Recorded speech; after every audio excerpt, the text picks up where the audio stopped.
Yeah, Alicia, that's right. If baby blues is still something you at home associate with postpartum depression, you should keep listening. Well, one is fairly common, another can be debilitating and dangerous if left untreated. Just ask local mom Stephanie Gerber, who suffered from postpartum anxiety not once, but twice. When you're in it, you have these blinders on and you can't see past it. It's consuming. Fears that her newborn son would die in his sleep or that something might happen to her. Stephanie Gerber couldn't turn these thoughts off. It started around 4 months after the birth of her first son. And it was debilitating. Most of my panic attacks and anxiety happened at night while I was sleeping. So I would wake up in a state of panic. Well, then that resulted in me not even wanting to go to bed. Sleep deprivation mixed with a serious bout of postpartum anxiety was traumatic and something Gerber says she wasn't prepared for. Unlike the baby blues, the short-term emotional dip in the 2 weeks after a baby is born, postpartum anxiety and postpartum depression can last for much longer and are much more serious. They're also more rare. Up to 80 to 85% of the women are going to experience baby blues.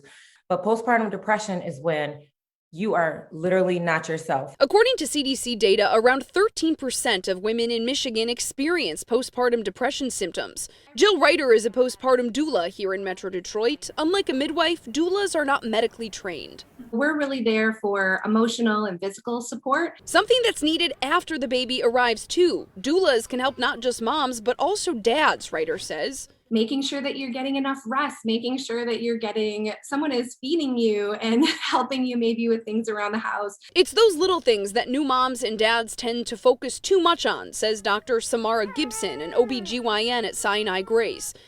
Getting enough rest, she says, is always more important than chores.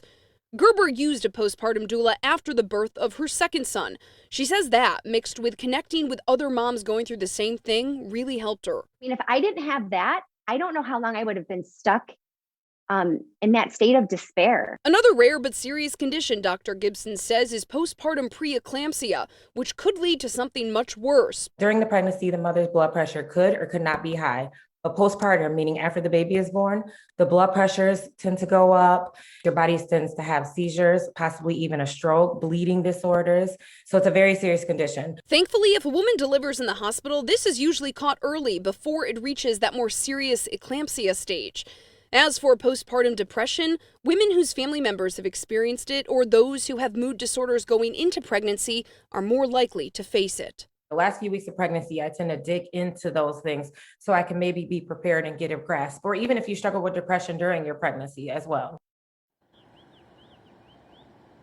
Now, you may have guessed it, the best way to be proactive and prepare, especially if you have some of those predispositions or risk factors for postpartum depression and anxiety, talk to your doctor about it. Have that open conversation. And if something doesn't feel quite normal for you, trust your gut. It probably isn't. Of course, there are online and in-person support groups too. We've posted those links on our website, WXYZ.com.